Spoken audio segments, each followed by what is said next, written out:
A primeira coisa que me disseram quando aceitei o trabalho foi: à noite você vai ouvir criança chorando. Não vá atrás. Não era uma piada. O coordenador falou sério, sem levantar o tom, como quem recita uma regra de segurança. E eu, burro, ri.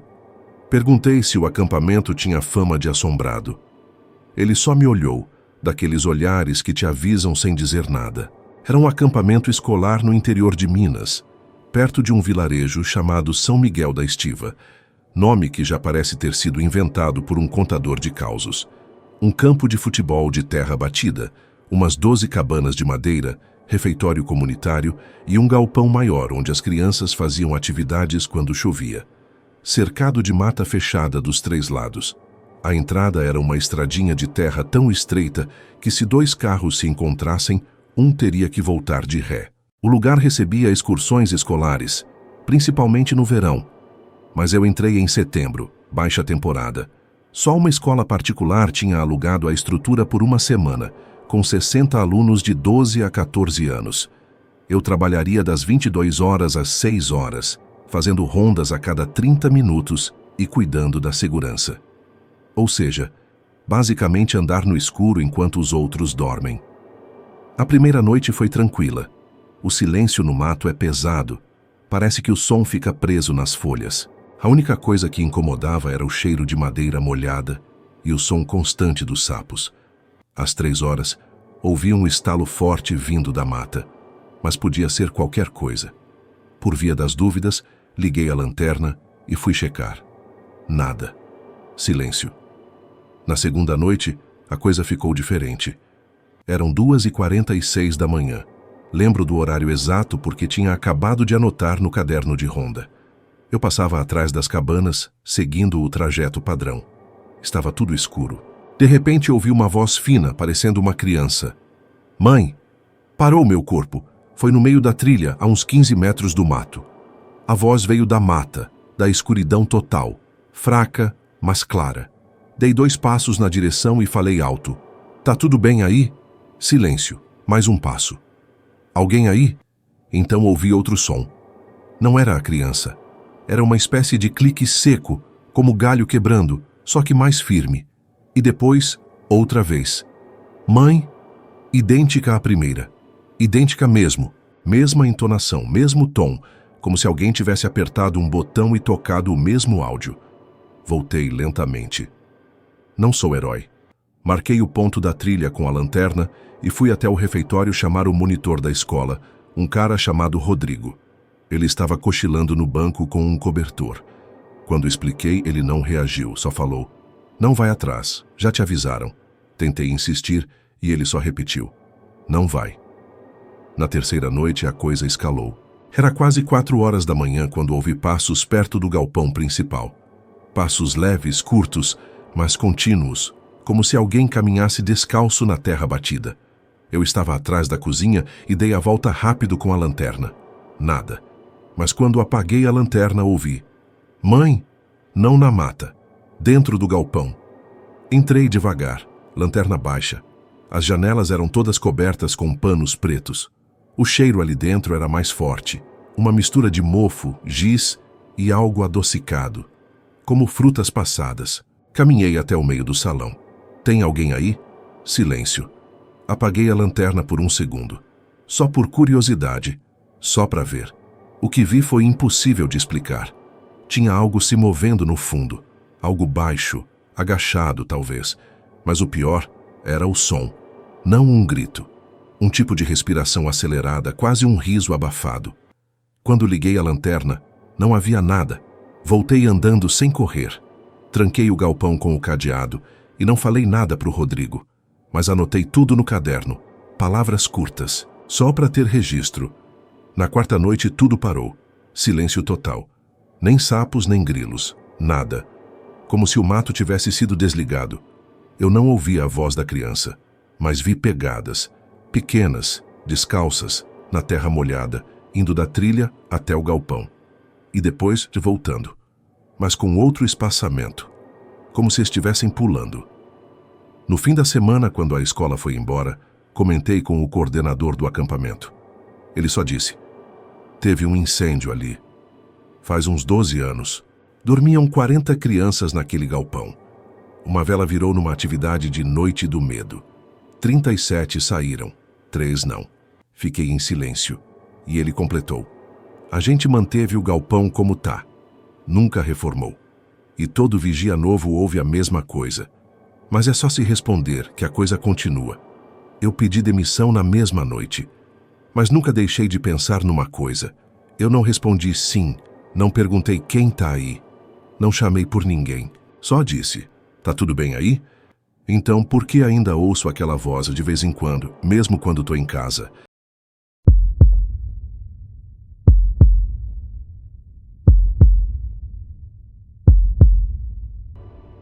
Tem gente que paga caro para ficar em silêncio. Retiro de meditação, isolamento sensorial, cabana sem sinal. Eu achei que era só um jeito de parecer profundo no Instagram. Mas tem silêncios que não são paz, são aviso. Essa história aconteceu em 2019. Eu, a Thaís, o Nando e a Luana, 4 amigos que tinham acabado de sair da faculdade e decidiram reconectar com a natureza. O plano era simples: acampar por 4 dias na Chapada dos Veadeiros, longe de tudo. Sem celular, sem internet, só a gente e o mato. Foi ideia do Nando. Ele era o alternativo do grupo. Tinha virado vegetariano depois de um surto psicodélico, falava em se alinhar com a vibração do cosmos e usava incenso como desodorante. Mas a gente gostava dele. E ele sempre arrumava os rolês mais baratos. O lugar era isolado de verdade. Pegamos um jipe com tração para subir uma trilha que nem no mapa estava. O local do acampamento era um platô aberto, com vista para um vale gigantesco, cercado de mata densa dos 2 lados. Só dava para chegar a pé ou com veículo 4x4. No segundo dia, o Nando veio com a ideia: vamos fazer o jogo do silêncio? Eu achei que era brincadeira, mas ele explicou. É simples. Todo mundo em silêncio, total, por 12 horas, sem falar, sem escrever, sem celular, sem música, só observar. Começa às 20 horas e vai até 8 da manhã, tipo uma meditação coletiva. A Thaís e a Luana toparam. Eu fui o único que hesitou, mas acabei indo junto, orgulho besta, sabe? Não queria ser o chato do grupo. Na hora marcada, apagamos a fogueira, cada um foi para sua barraca. Nada de lanterna, só o escuro e o som da noite. Nas primeiras horas foi até tranquilo. O som do vento nas árvores, uns insetos, um ou outro galho estalando. Mas depois da meia-noite, tudo ficou estranho. Primeiro, ouvi passos fora da barraca. Passos lentos, como se alguém estivesse descalço. Pensei que fosse o Nando indo mijar. Mas os passos não paravam, circulavam as barracas. E paravam, bem na frente da minha. Fiquei imóvel. Aí escutei um barulho de zíper, só que não era o meu, era o da barraca da Luana. Depois, mais passos, indo na direção da Thaís. Quis sair, perguntar o que estava acontecendo, mas lembrei da regra. Silêncio total. Aos poucos, os sons foram ficando errados. Tipo, alguém batendo palmas, bem devagar. Depois, um som de algo arranhando lona. Como unha no tecido da barraca. Deu umas 3 horas, ouvi um sussurro, mas não dava para entender as palavras. Era baixo demais. Só que parecia dentro da minha barraca. Fechei os olhos. Respirei fundo. Tentei não surtar. O tempo passou. Quando clareou, levantei. Minhas mãos estavam suando tanto que mal conseguia abrir o zíper. Os outros também saíram. Ninguém falou nada. Só se entreolhou. A Thaís estava com olheiras profundas. A Luana parecia pálida. E o Nando sorria. Ressentiram. Ninguém respondeu. A presença, aquilo que anda quando a gente se cala, achei que ele estava surtando. Luana perguntou: você abriu minha barraca ontem? Ele negou, mas tinha um brilho estranho no olho. No último dia, a Luana não quis mais dormir. Ficou acordada, enrolada num cobertor, encarando o mato. Acordei de madrugada e ela estava lá, imóvel. Na volta, ninguém se falou muito. O silêncio grudou na gente. Hoje, anos depois, ainda sonho com aquela noite. Sempre com o som da lona sendo arranhada. Sempre com alguém fora da barraca. E sempre, com uma pergunta que nunca fiz em voz alta. Se todos nós estávamos dentro das barracas, quem estava andando lá fora?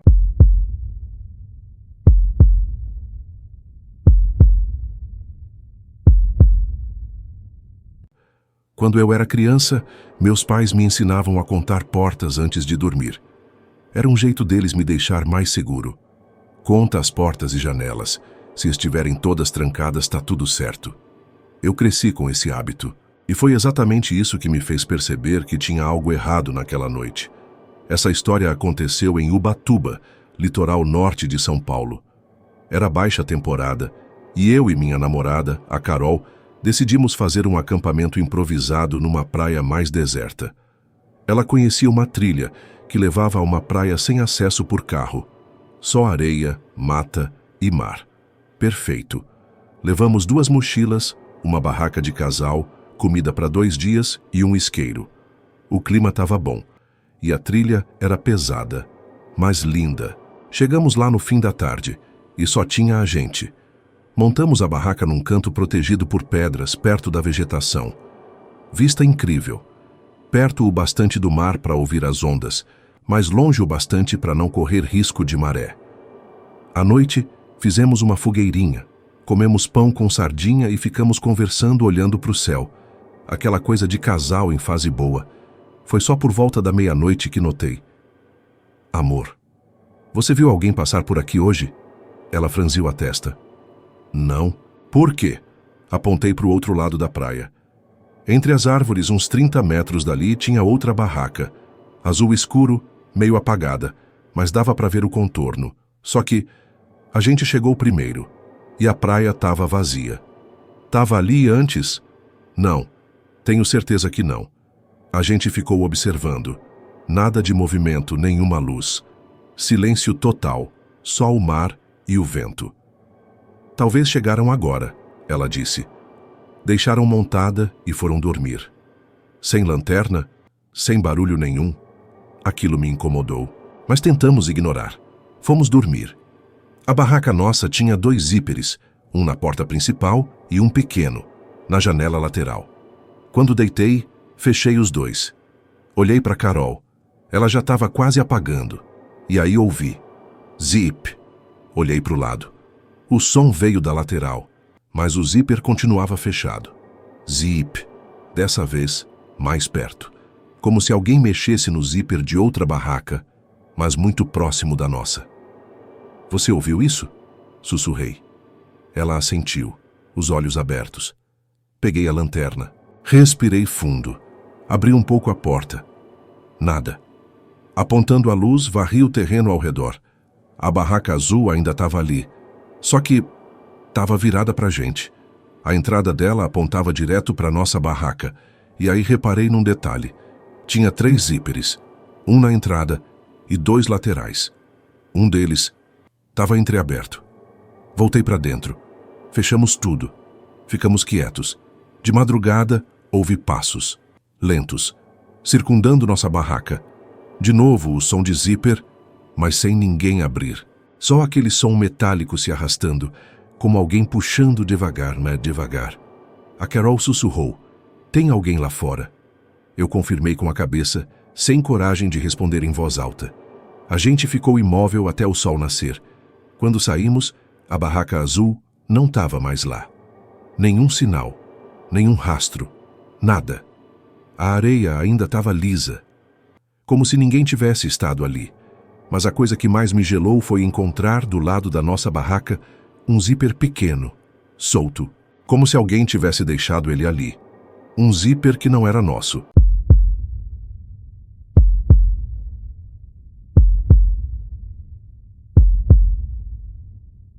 Tem gente que busca silêncio para encontrar paz. Eu busquei para me perder de vez. Depois que minha mãe morreu, eu fiquei opaco, como se o mundo inteiro tivesse sido abafado. Pedi licença do trabalho e fui fazer uma coisa que sempre adiava: subir sozinho para o Pico da Onça, nas montanhas do sul do Brasil. Um lugar que meu avô falava quando era criança. Dizia que lá em cima o ar era outro, mais limpo, mais antigo. Preparei a mochila com tudo.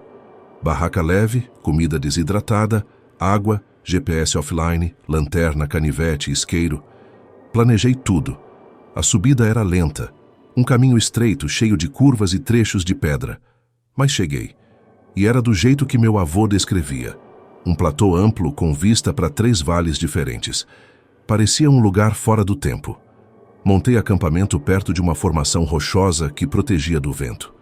Fiz café e me sentei. Pela primeira vez em meses, senti nada. E aquilo era bom. Até que vi a fumaça. Era longe.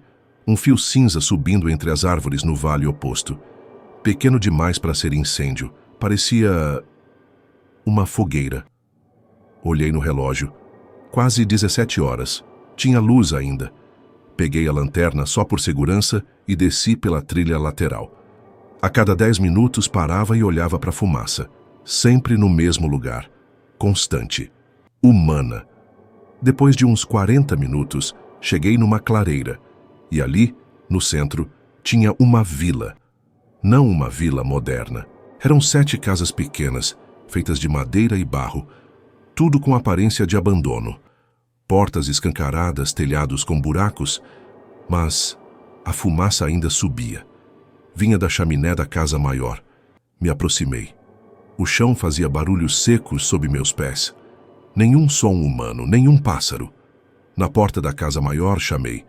Tem alguém aí? Nada. Entrei devagar. A casa tinha uma mesa no centro, 4 cadeiras, um fogão a lenha apagado. No canto, um cobertor dobrado com muito cuidado. Nada de poeira. Tudo limpo. Recentemente usado. O cheiro era estranho, tipo chá com terra molhada.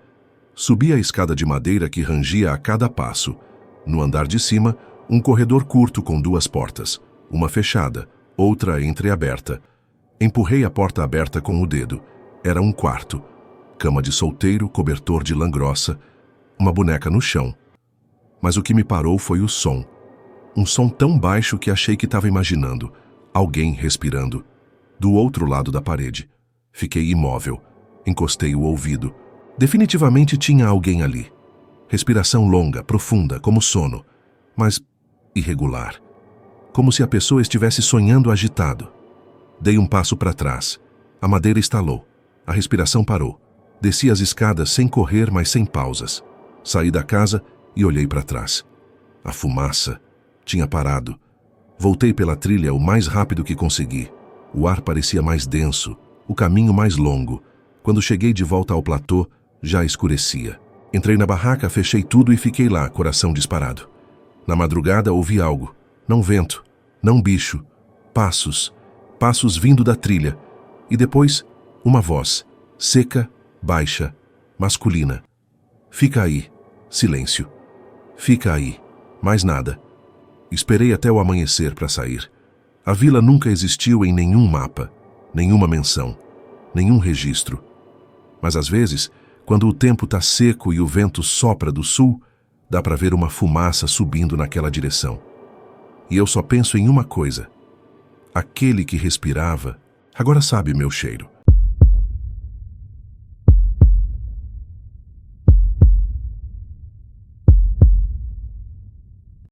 Quem trabalha com escoteiro aprende cedo a diferença entre medo e instinto. Medo faz você tremer, instinto faz você parar. E foi isso que senti na trilha 32. O corpo inteiro parando, mesmo que a mente dissesse, tá tudo bem. Eu sou monitor de um grupo escoteiro do interior de Santa Catarina. A gente faz acampamentos todo trimestre. Geralmente coisas leves, cachoeira, fogueira, caça ao tesouro. Mas em 2021, com tudo meio desorganizado pós-pandemia, resolveram juntar 3 grupos e fazer uma imersão selvagem num parque estadual.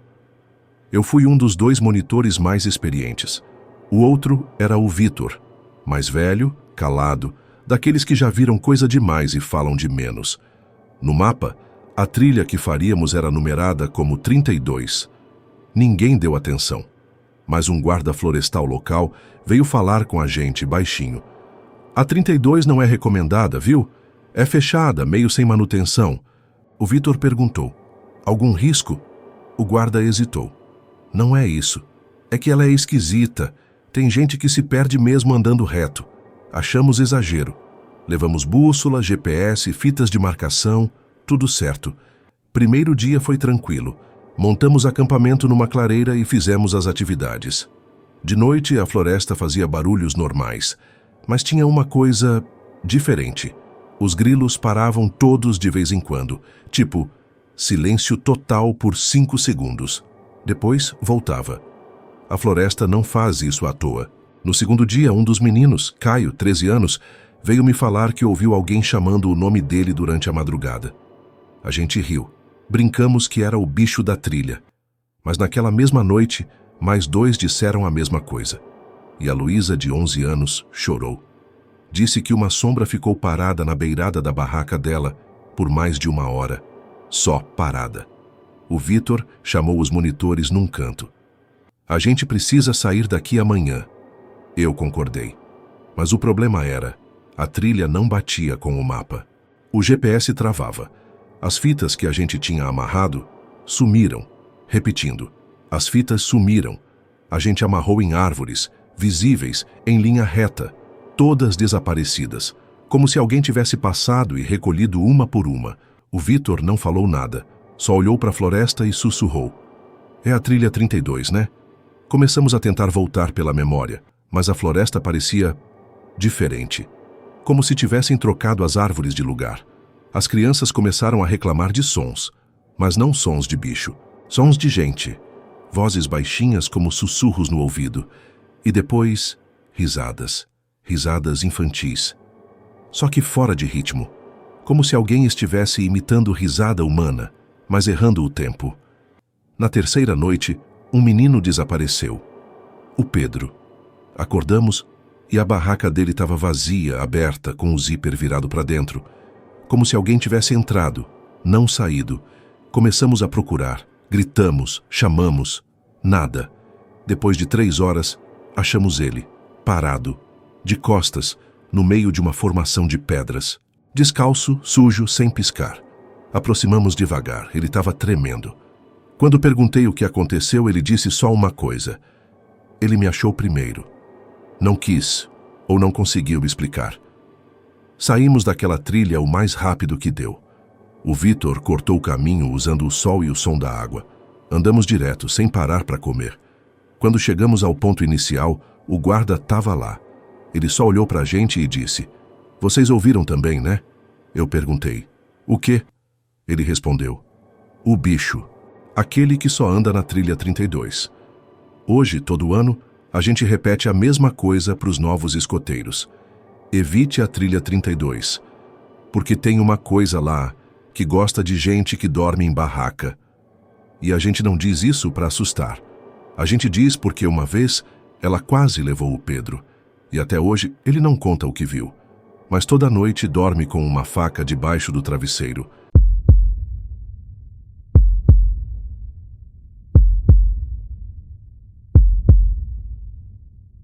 Dizem que acampar sozinho é coisa de gente desequilibrada. Eu discordava. Era minha válvula de escape. Eu viajava com uma rede, um facão e café instantâneo. Só isso. O resto a mata oferecia. Até a noite em que encontrei uma corda esticada entre 2 árvores, numa área onde ninguém deveria estar. Foi em Goiás. Uma trilha pouco conhecida que passava por áreas de mata densa e riachos pequenos.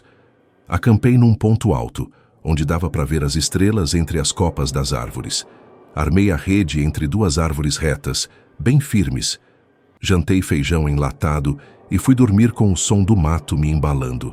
Acordei por volta das 3 da manhã. Sem barulho, silêncio total, e senti a rede balançar, devagar, de um lado para o outro, como se alguém tivesse encostado. Abri os olhos, mas estava tudo escuro. Meu reflexo foi segurar o facão que sempre deixo ao lado. Não ouvi passos, nem folhas.